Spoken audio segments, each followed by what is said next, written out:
ሰላሜን እተውላችኋለሁ፣ ሰላሜን እሰጣችኋለሁ። እኔ የምሰጣችሁ ሰላም ዓለም እንደሚሰጣችሁ አይነት አይደለም። በተቻለ መጠን ወደ እግዚአብሔር በቀረብኩበት ዘመናት ላይ ያየኋቸው ትልቅ የሆነ የሰማይና የምድርን ያህል ልዩነት ያለው ነገር ተመልክቻለሁ። ግን ውስጣቸው ግን ሰዎችን በድለው እንዳመጡት ስለሚያውቁ ውስጣቸው ሰላም ስለማይሰማቸው ቤታቸውን በኤሌክትሪክ አጥር ራሱ ሳይቀር ትልቅ ግንብ አድርገው ያጥራሉ። አንበሳ መካከል ውሾችን ያስቀምጣሉ፣ ዘበኞችን ያስቀምጣሉ። ያው መሳሪያ ያላቸውን ቤታቸውን በብረት ይዘጋሉ። በሰላም የሚተኛ ስንት የኔ ቢጥ ያለ ማለት ነው። የመኪና ጩኸት ራሱ የማይረብሻቸው ማለት ነው። እግዚአብሔርን አልፈልግም፣ እግዚአብሔር የሚያስፈልገው ለደካማ ሰዎች ነው አለኝ። ፍጹም የሆነ ደስታ የሚገኝ በእንደዚች አይነት የተቀደሰች ቤተክርስቲያን ላይ የእግዚአብሔር አምላክን ስብከት መስማት፣ ቃሉን መስማት፣ ቅዳሴውን ማስቀደስ፣ ዕጣኑን ማሽተት፣ ደወሉን በጆሮአችን መስማት ነው ማለት ነው። ወደሙ እየወሰነ ስንሄድ ብዙ ፈተናዎች ይመጡብናል። በትዳር ፈተና ይመጣል፣ በመንገድህ ፈተና ይመጣል፣ በስራ ቦታ ላይ ፈተና ይመጣል። ግን እግዚአብሔር አምላክ ጥሎ አይጥልህም ማለት ነው። ምክንያቱም ጸሎት በምናደርግበት ጊዜ፣ በምንሰግድበት ጊዜ ከኛ በላይ የሆነውን ነገር በሙሉ ካልባረክኝ አልለቅህም እንዳለው ማለት ነው ለእግዚአብሔር አምላክ አሳልፈን ስለምንሰጥ እሱ ደግሞ ሁሉን ቻይ አምላክ ስለሆነ እሱ ሁሉን ያሳልፍልናል ማለት ነው።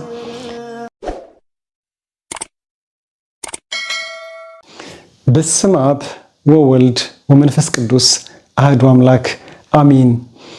ዮሐንስ ወንጌል ምዕራፍ 14 ከቁጥር 27 ሰላሜን እተውላችኋለሁ፣ ሰላሜን እሰጣችኋለሁ። እኔ የምሰጣችሁ ሰላም ዓለም እንደሚሰጣችሁ አይነት አይደለም። ይህን የተናገረው ጌታችን ኢየሱስ ክርስቶስ በዚህ ምድር በሚንቀሳቀስበት ጊዜ ለሐዋርያት የተናገረው ቃል ነበረ። ይህን ቃል ፍጹም የሆነ ቃል ነው። ይህ ቃል ጌታችን ኢየሱስ ክርስቶስም ከሞት በተነሳበት ጊዜ ሐዋርያት ፈርተው የጸሐፍት ፈሪሳውያንን የሮማውያን ወታደሮች ዛቻና ግልምጫ ፈርተው በአንድ ቤት በተዘጋ ቤት በነበሩበት ጊዜ ማለት ነው ኢየሱስ ክርስቶስ ከሙታን ተለይቶ በተዘጋ በር በመካከላቸው ተገኝቶ ሰላም ለእናንተ ይሁን ብሎ ነው የተናገራቸው።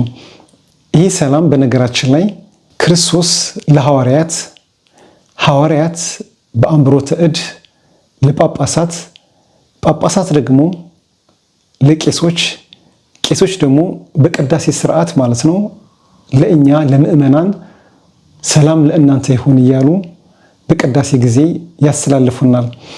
እኛ ውስጣችንን በፍጹም እምነት ተቀብለን ይህን ቃል ከመንፈስ ጋር ይሁን እያል ወይም ምስለ መንፈስ ከያል ስንመልስ በፍጹም ልብ ጌታችን ኢየሱስ ክርስቶስ ሐዋርያት መካከል ላይ ተገኝቶ እንደሰጣቸው ወይንም እንደተናገራቸው ማመን ይኖርብናል ማለት ነው። በዚህ ዓለም በምኖርበት ጊዜ እንደሚታወቀው ፍጹም የሆነ ሰላም የሚገኘው በእግዚአብሔር ቃል ራሳችንን አጥረን ስንገኝ ብቻ ነው።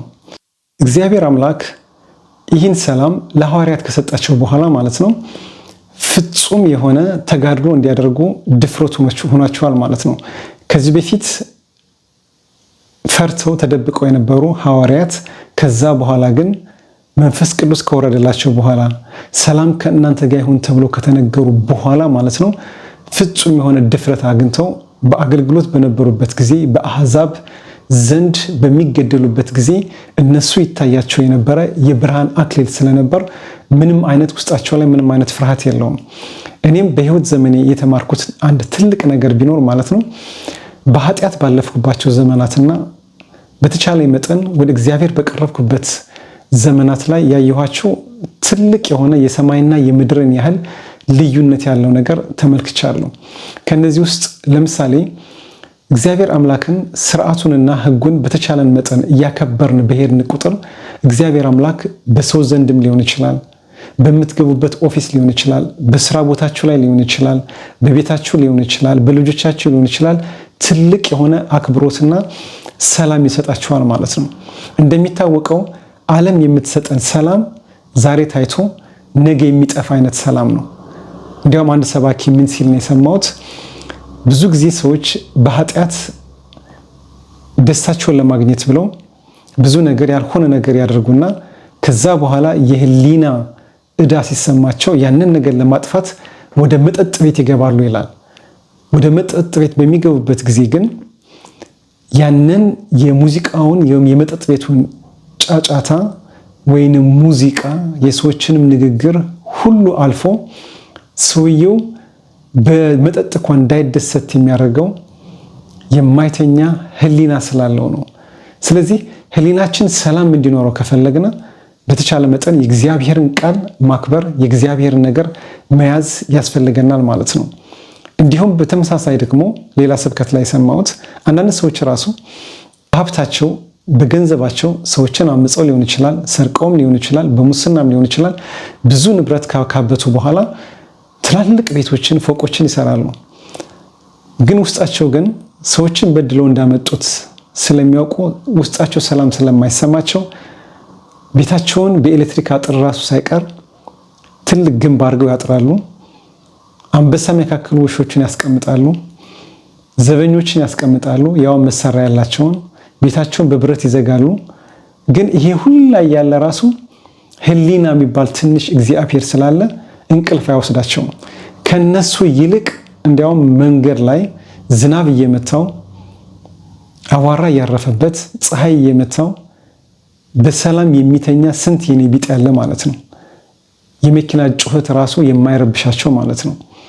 አክቹዋሊ ከድካም ምክንያት ሊሆን ይችላል። ግን አትሊስት ግን ህሊናቸው ደግሞ ምንድነው የተረጋጋ ነው፣ እረፍት ላይ ያሉ ስለሆኑ ማለት ነው። ስለዚህ ማንም ሰው ከህሊና በፍጹም ሊያመልጥ አይችልም ማለት ነው። ብዙ ጊዜ እኔ በስራዬ ቦታ ላይ ራሱ ያየሁት ነገር ምንድነው? በተቻለ መጠን የእግዚአብሔርን ቃል ለማክበር ሞከር፣ ራሴን በንስሐ ሳነጻ፣ ስጋው ደሙን ለመቀበል ስጣጣር በስራ ቦታ ላይ ራሱ ትልቅ የሆነ ግርማ ሞገስ ነው የሚሆነው ማለት ነው። ካንተ በላይ ትምህርት ያላቸው ሰዎች፣ ካንተ በላይ ቋንቋ ሊናገሩ የሚችሉ ሰዎች እያሉ ግን እግዚአብሔር አምላክ ትላልቁን ነገር አሳልፎ የሚሰጠው ላንተ ነው ማለት ነው። ይሄው ነው በምንድን ነው ስትሉ የእግዚአብሔርን ሕግና ስርዓትን ስናከብር፣ ከዛ እሱ ደግሞ ምን ይሰጠናል ማለት ነው? ለኛ ሰላማችንን ይሰጠናል ማለት ነው። እና ቀደም እንደ የወንጌሉን ቃል እንደሰማ ነው ዓለም የምትሰጠን ሰላም እግዚአብሔር እንደሚሰጠን ሰላም አይደለም። ወይም እግዚአብሔር የሚሰጠን ሰላም ዓለም እንደሚሰጠን አይነት ሰላም አይደለም። ሰላም ዓለም ዛሬ ሰጠችን ሰላም ነገ ሊጠፋ ይችላል፣ በደቂቃዎች ውስጥ ሊጠፋ ይችላል ማለት ነው። ስለዚህ ከእግዚአብሔር ጋር መጣበቅ የሚመስሉት ነገር የለም ማለት ነው።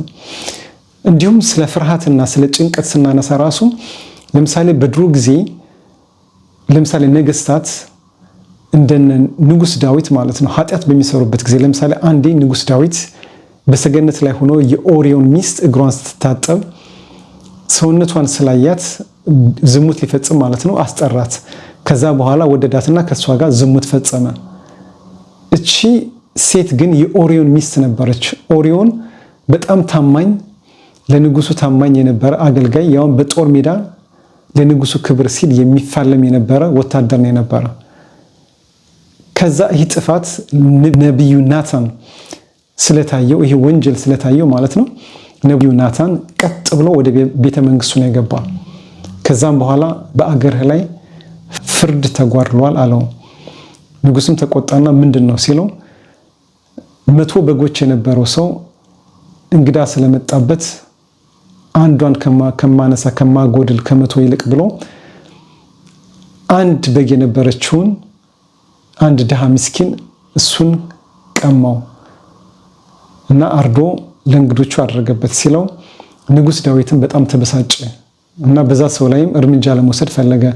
ናታን ግን ይህን ያደረከው አንተ ነህ ብሎ ሳያውቅ በራሱ ላይ እንደፈረደ ይነግረዋል ማለት ነው። ከዛ ናታንም በደንብ አድርጎ አስረዳው ማለት ነው። አንተ ብዙ ሚስቶች እያሉ የአንድ የምስኪን ባለሟልህን ወታደርህን የኦሪዮን ሚስት በዝሙት እንዳረከስካት ብሎ ይነግረዋል ማለት ነው። ስለዚህ ናታን ይህን ያህል ድፍረት ያገኘ ለመናገር ምንድነው ስንል እግዚአብሔር አምላክ የሰጠው ፍጹም የሆነ ሰላም ነው ማለት ነው። ጌታችን ኢየሱስ ክርስቶስ ከመወለዱ በፊትም እግዚአብሔር አምላክ በብሉይ ኪዳን ማለት ነው የመረጣቸው አባቶችን ሰላማቸውን ይሰጣቸው ነበር ማለት ነው። እነ አብርሃም ላይ እነ ሳራ ላይ የነበረው ሰላም ራሱ አርጅተው እስከ መጨረሻው ጊዜ በተስፋ ልጅ ሲጠብቁ የነበረው ውስጣቸው ላይ የነበረው ሰላም ፍጹም የሆነ ሰላም ስለሆነ ነው።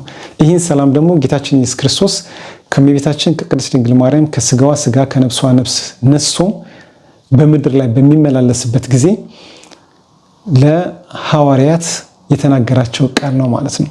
ቃል በቃልም ሰላም ለእናንተ ይሁን ብሎ በተዘጋ ቤት ሁሉ ነገር እንደሚያደርግ አልዓዛርን ከሞት ያስነሳ ሕያው አምላካችን በተዘጋ ቤትም እንደገባ ያሳየናል ማለት ነው። ስለዚህ ይህ ፍጹም የሆነ ሰላም በተለይ ደግሞ በዚህ በውጭ ሀገር በምንኖርበት ጊዜ በተቻለን መጠን ልጆቻችን እንዲባረኩልን፣ ምክንያቱም የሚኖሩት ከአሕዛብ ጋር ነው፣ የሚኖሩት የአማንያን ከሆኑ ሰዎች ጋር ነው። ምንም እንኳ የተወሰኑ አማንያንም ቢሆኑ አብዛኛዎቹ እንደሚታወቀው አውሮፓ ላይ እኔ እንኳ በምኖርበት በስዊዘርላንድ ከተማ ላይ የድሮ ቤተክርስቲያን የነበሩት የካቶሊክ ቤተክርስቲያኖች አሁን ማታ ማታ ጭፈራ ነው የሚጨፈርባቸው። ቤተክርስቲያን የሚሄድ ልምድ የለም። ሰዎችን ቴክኖሎጂ ወይንም ሞባይሎች ተቆጣጥሯቸዋል። ትምህርታቸው ላይ እየሰነፉ ነው። እግዚአብሔር አምላክ እኔ አንድ በሽተኛ አለኝ። ምን እንዳለኝ ታውቃላችሁ? የሆነ ታይም ላይ የሆነ በዓል የመንፈሳዊ በዓል ነበርና እዛ በዓል ላይ ማለት ነው እግዚአብሔር ይባርክህ ብዬ ከላ ቤኔዲክሲዮን ደ ዲዩ አቬክ ቩ ብዬው ማለት ሌት ዘ ብሌሲንግ ኦፍ ጋድ ቢ ዊዝ ዩ ማለት ነው ስለው ምን እንዳለ ታውቃላችሁ? ኖ እኔ እግዚአብሔርን አልፈልግም፣ እግዚአብሔር የሚያስፈልገው ለደካማ ሰዎች ነው አለኝ። አክቹዋሊ ሰውየው የአእምሮ በሽተኛ ነው። ግን አእምሮ በሽተኛ ስላችሁ በተወሰነ መልኩ ለራሱ ማንኛውም የሚፈልጋቸው ነገር ዲሳይድ ማድረግ የሚችል ሰው ነውና እኔ በእግዚአብሔር አላምንም። እሱ የሚያስፈልጋቸው ወይም የሚያስፈልገ ደካማ ለሆኑት ሰዎች ነው። ስለዚህ ይህ ማለት ነው አብዛኛውን ሰዎች ላይ ያለ አስተሳሰብ ነው ማለት ነው። እሱ በግልጽ ስላወጣው ተማሚ ስለሆነ ማለት ነው። እና ይህ የሚያሳየን ምንድን ነው? እኛ ገንዘብ ስላለን እኛ ሁሉ ነገር ስላለን እግዚአብሔር አያስፈልገንም ወደሚለው ዲሲሽን ላይ እየደረሱ ነው ማለት ነው። እሱን በማድረጋቸው ደግሞ በተለያዩ በሽታዎች ላይ በዲፕሬሽን ሊሆን ይችላል፣ በጭንቀት ሊሆን ይችላል፣ ወይ ደግሞ ከቤተሰብ ጋር በመጣላት ሊሆን ይችላል። በተለያዩ ነገሮች ራሳቸውን ወደ ድብርት ስሜት ውስጥ አስገብተው እየኖሩ ነው ማለት ነው። ከራሳቸው ጋር ራሱ አይስማሙም ማለት ነው። ከሰው ጋር አይገናኙም። ደስታቸው የእውነተኛ ደስታ አይደለም። ይሄ ልክ ቀደም እንደተነጋገር ነው እነሱ የሚያገኙት ደስታ ከዓለም ነው ወይም ከቫኬሽን ነው ወይንም ከገንዘባቸው ነው። ይሄ ደግሞ ለትንሽ ጊዜ ነው። ከዛ በኋላ ይሰራሉ፣ ይመለሳሉ፣ ይተኛሉ፣ ምን ይላሉ። ውስጣቸው ላይ ፍጹም የሆነ ደስታ ያላቸው። ፍጹም የሆነ ደስታ የሚገኝ በእንደዚች አይነት የተቀደሰች ቤተክርስቲያን ላይ የእግዚአብሔር አምላክን ስብከት መስማት፣ ቃሉን መስማት፣ ቅዳሴውን ማስቀደስ፣ ዕጣኑን ማሽተት፣ ደወሉን በጆሮአችን መስማት ነው ማለት ነው። ስለዚህ በእውነት ነገሮች ሁሉ ተመቻችቶላችሁ ኢትዮጵያ ላይ ወደ ቤተክርስቲያን እየሄዳችሁ አምላካችሁን የምታገለግሉ ሰዎች ምንኛ የታደላችሁ ናችሁ። ምክንያቱም እኛ እዚህ ያለንበት ሀገር በወር አንዴ ወይንም ማክሲማም 2 ጊዜ ነው ቅዳሴ የሚኖረን። ስለዚህ በየቀኑ የቅዳሴን ድምፅ የምትሰሙ ሰዎች ግን ምን ያህል የታደላችሁ ናችሁ ማለት ነው።